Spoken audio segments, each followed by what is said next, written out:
Hello friends, अस्सलाम वालेकुम। Welcome to Nazia की नज़र से। तो मेरी जर्नी शुरू होती है यहाँ से और उम्मीद करती हूँ आप भी मेरी जर्नी में एंजॉय करेंगे मेरे साथ। मैं जा रही हूँ कानपुर अपने कज़न के यहाँ। पहले मैं अपने दूसरे कज़न के यहाँ जाऊँगी जो बनारस में रहती हैं, उनको लूँगी और उनके साथ कानपुर के सफ़र पे जाऊँगी। देखिए, हमारा सफ़र शुरू हो चुका है। आज के टाइम में हर इंसान स्ट्रेस से, टेंशन से भरा हुआ है। मेरी कोशिश है कि मैं अपने व्लॉग से आपको थोड़ा सा हंसाने की कोशिश करूं और आपका स्ट्रेस कम करने की कोशिश करूं। हाँ, तो ये मेरे भाई साहब हैं जो खुद ड्राइव कर रहे हैं और ये हूँ मैं। मेरे बगल में सूफी अप्पी हैं और तायब्बू हैं जो पूरी तरह नींद इंजॉय कर रहे हैं और हम लोग सफ़र इंजॉय कर रहे हैं क्योंकि हम लोग सुबह 7 ही बजे निकल गए थे और पूरी रात जगे थे क्योंकि हम लोग को एक्साइटमेंट था कानपुर जाने का। हाँ, तो देखिए, रास्ते में हम लोग रुके थे। ये मेरी कज़न है जो मेरे तायब्बू की बेटी हैं, सबसे बड़े तायब्बू की। हम लोग को प्यास लगी थी, मैंने इशारा भी किया कि प्यास लगी हुई है, तो यहाँ पर इत्तेफाक से हम लोग को जूस वाला भी मिल गया। ये है मेरे पापा जो एक्साइटेड हैं और बोल रहे मेरी वॉइस आ रही है कि नहीं। ये मेरे भाई साहब हैं जो पूरी मेहनत से यहाँ पर जूस बनवा रहे हैं, गन्ने का जूस। मौसम बहुत अच्छा था, सुबह में ठंडा था, ज़्यादा धूप नहीं थी और देखिए कितना ग्रीनरी है, अच्छा लग रहा है। सुबह सुबह का टाइम है।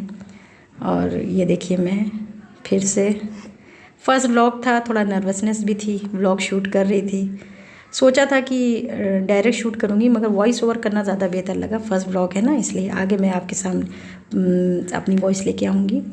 ये देखिए, पापा और अप्पी बात कर रहे हैं। भाई साहब ने इशारा किया, मुझे ना भूलना भैया। हाँ, तो यहाँ हमारा जूस रेडी था। अप्पी ने कहा लाओ मैं हेल्प करती हूँ, तुम अपना व्लॉग बनाओ। और कसम से सही बता रहे हैं कि जो बॉटलों का जो होता है ना, स्प्राइट को कि ये वो जो भी होता है, उससे कहीं ज़्यादा फ्रेश जूस होता है। अच्छा, बहुत अच्छा, मतलब अंदर से फ्रेश महसूस हो रहा था और लग रहा था कि नहीं, हाँ कुछ फ़िल्टर हो गया अंदर से। मजा आ रहा है। मेरा जूस कहाँ गया? क्या बात है। फिर चलते चलते हम लोग को रास्ते में थोड़ा भूख महसूस हुई क्योंकि खाली पेट तो सफ़र हो नहीं सकता। फिर सबका आइडिया था, सबकी राय थी कि चलो भाई थोड़ा नाश्ता किया जाए। और भूख इतनी लगी थी कि मैंने नाश्ते का व्लॉग ही नहीं लिया। उसमें आलू की पूरी थी जो कि आप देख रहे हैं, खाली प्लेट रखी है अचार के साथ, और छाछ थी। आखिर में जब चाय ऑर्डर की तब ये ध्यान आया कि अरे भाई मुझे व्लॉगिंग करनी है। और तायब्बू मेरे मस्त चाय का मज़ा लेते हुए, ये भाई साहब अप्पी, ये थोड़ी सी मैं, जो कि कैमरे का एंगल समझ में नहीं आ रहा है, बैक कैमरा था। अच्छा था, अच्छा व्यू था और बहुत क्लीन था वहाँ पर, हाइजीनिक लग रहा था, मज़ा आया वहाँ पर। हाँ जी, तो नाश्ता पानी हो चुका था। फिर ये हुआ कि लाओ वहाँ का भी व्यू ले लें जहाँ पर हम लोगों ने किया था। ये है बहुत अच्छा होटल था। फिर फैमिली गैदरिंग हुई। भाई साहब बोले भाई मेरी पत्नी के साथ हमें ले लो, तो हमने थोड़ा मस्ती की। उधर पीछे से फिर पापा अचानक से आवाज़ दिए, भाई हमारा भाईचारा भी कैप्चर करो। बहुत अच्छा लग रहा था सब लोग।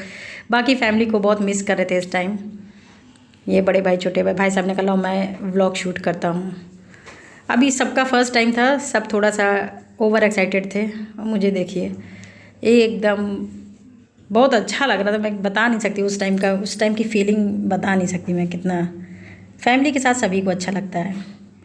अभी मैं भाई साहब को बता रही थी ऐसे पकड़िए, ऐसे फ़ोन का एंगल आना चाहिए। ये हम दोनों कज़न और ये हम दोनों के पापा। वो जो टोपी लगाए वो अप्पी के पापा हैं, मेरे सबसे बड़े तायब्बू यानी बड़े पापा। और ये हैं मेरे भाई साहब। अचानक से इनको एक शरारत सूझी और इन्होंने मुझे एक ऑफ़र दिया जो कि मैं इनका मजाक उड़ा रही थी। और यहाँ पे मैंने कुछ बोला भी है, कोशिश करूँगी शायद डालें। हमने कहा मेरे बिना कोई काम नहीं हो सकता, मैं बोनस हूँ। फिर भाई साहब ने मुझे एक तुलसी खजूर, यहाँ पे लिखा है रॉयल खजूर। मैंने कहा ये आदमी मुझे नशा करने पे मजबूर कर रहा है। ये सारी मस्ती करने के बाद फिर हम लोग वापस से अपनी जर्नी पे, अब कानपुर पहुँचने ही वाले थे। अचानक से अप्पी को ख्याल आया कि अरे मैंने तो अपना सर कवर ही नहीं किया। उन्होंने कहा प्लीज़ यार व्लॉग बनाओ तो बता दो। मुझे भी हंसी आ गई। हमने कहा जब व्लॉग बनता है ना तो एकदम से लोग अलर्ट हो जाते हैं। हम लोग हंसी मजाक कर रहे थे और बगल में तायब्बू जो हैं वो पूरी जर्नी में खाते पीते सोते हुए आए। देखिए, हाँ मुस्कुराहट से लग रहा है कि वो हम लोग की बात सुन रहा। हाँ, तो ये वो मोमेंट था जब हम लोग कानपुर पहुंच चुके थे। और ये मेरे डैडी जो लेटे हुए हैं, ये भी बहुत फ़न लविंग पर्सन हैं। बहुत इमोशनल माहौल हो गया था, सबको रोना आ रहा था। इतना मतलब ये समझ लीजिए कि महफ़िल की जान, जिस महफ़िल में चले जाएं वहाँ रौनक आ जाए। और यहाँ तायब्बू उनसे मिल के रो रहे थे, सभी लोग रो रहे थे, सभी लोग की आँख में आंसू था। बस उनकी सेहत के लिए गाइज़ मैं कहूँगी फ्रेंड्स, आप लोग भी दुआ कीजिए। ये अप्पी है। और अचानक से जैसे ही कानपुर में मैं उतरी हूँ, मेरे जो है एकदम से चिलिक पड़ गई मेरे बैग में।